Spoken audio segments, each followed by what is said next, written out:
ఫిబ్రవరి 23. జ్ఞానము గలవాడు విని పాండిత్యము వృద్ధిపరుచుకొనును. సామెతలు 1:5. సామెతల గ్రంథంలో జ్ఞానికి మరియు మూఢునికి మధ్య ఉన్న ముఖ్యమైన తేడా ఏమిటంటే, జ్ఞాని వింటాడు కానీ మూఢుడు వినడు. ఇది మూఢుని యొక్క మానసిక సామర్థ్యానికి సంబంధించిన ప్రశ్న కాదు. నిజానికి అతనికి అసాధారణమైన మేధో సామర్థ్యం ఉండవచ్చు, కానీ అతనికి ఎవరు ఏమీ చెప్పలేరు. అతడు ఒక ప్రాణాంతకమైన భ్రమలో జీవిస్తుంటాడు. అదేమిటంటే, తన జ్ఞానం అనంతమైనదని, తన తీర్పులు పొరపాటు కావని అతను భావిస్తాడు. ఒకవేళ అతని స్నేహితులు అతనికి సలహా ఇవ్వడానికి ప్రయత్నిస్తే, వారి ప్రయత్నాలకు బదులుగా తిరస్కారాన్ని పొందుతారు.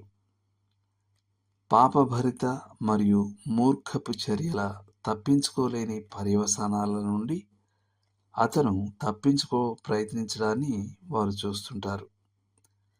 కానీ ఆ పతనాన్ని నివారించడంలో వారు నిస్సహాయులుగా మిగిలిపోతారు. అలా అతడు ఒక సంక్షోభం నుండి మరో సంక్షోభంలోకి వెళుతూనే ఉంటాడు. ఇప్పుడు అతని ఆర్థిక పరిస్థితి ఒక విపత్తు. ఇప్పుడు అతని వ్యక్తిగత జీవితం చిందరవందరగా ఉంది. ఇప్పుడు అతని వ్యాపారం అస్తవ్యస్తమయ్యే అంచున ఉంది. అయినా జీవితం తనకు అన్యాయం చేస్తోందని సమర్థించుకుంటాడు. తనకు తానే గొప్ప శత్రువని అతనికి ఎన్నడూ తట్టదు. తన సొంత జీవితాన్ని నడుపుకోవడంలో తన అసమర్థతను మర్చిపోయి ఇతరులకు సలహాలు అందించడంలో అతను చాలా ఉదారంగా ఉంటాడు. ఆపకుండా మాట్లాడే స్వభావం గలవాడై ఒక మహర్షి యొక్క ఆత్మవిశ్వాసంతో మాట్లాడుతుంటాడు. కానీ జ్ఞాని ఉత్తమమైన స్వభావం గలవాడు. ఆది మానవుని పతనం వలన ప్రతి ఒక్కరి ఆలోచన విధానం కొంత వక్రీకరించబడిందని అతను గ్రహిస్తాడు. ఒక సమస్యలో తాను అంచనా వేయని అంశాలను కొన్నిసార్లు ఇతరులు అంచనా వేయగలరని అతనికి తెలుసు. తన జ్ఞాపక శక్తి కొన్నిసార్లు తప్పిపోవచ్చని ఒప్పుకోవడానికి అతను సిద్ధంగా ఉంటాడు. అతను బోధనను స్వీకరించే స్వభావం గలవాడు. సరైన నిర్ణయాలు తీసుకోవడంలో సహాయపడే ఏ సూచననైనా స్వాగతిస్తాడు. నిజానికి అతడు ఇతరుల సలహాలను కోరుకుంటాడు. ఎందుకంటే ఆలోచన చెప్పువారు బహుమంది ఉండుట చేత రక్షణ కలుగును అని అతనికి తెలుసు. సామెతలు 11:14. అందరిలాగే అతను కూడా కొన్నిసార్లు పొరపాట్లు చేస్తాడు. కానీ అతనిలో ఒక కాపాడే సుగుణం ఉంది.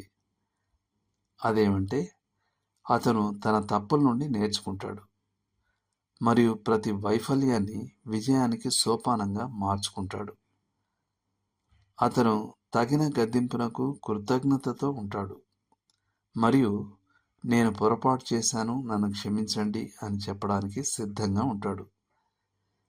జ్ఞానం గల పిల్లలు తల్లిదండ్రుల క్రమశిక్షణకు లోబడతారు. మూర్ఖులు తిరుగుబాటు చేస్తారు. జ్ఞానం గల యవనస్తులు నైతిక పవిత్రతకు సంబంధించిన లేఖన నియమాలను పాటిస్తారు. మూర్ఖులు తమకు ఇష్టం వచ్చినట్లు ప్రవర్తిస్తారు. జ్ఞానం కలిగిన పెద్దలు ప్రతిదీ ప్రభువుకు ప్రీతికరమైనదా కాదా అని బేరీజు వేసి నిర్ణయం తీసుకుంటారు. మూర్ఖులు తమకు ఏది సంతోషాన్ని ఇస్తుందో దాని ప్రకారం ప్రవర్తిస్తారు. అందుకే జ్ఞానులు మరింత జ్ఞానులుగా ఎదుగుతారు.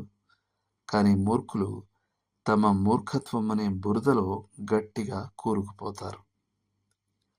దేవుడు మిమ్మల్ని దీవించునుగాక. ఆమేన్.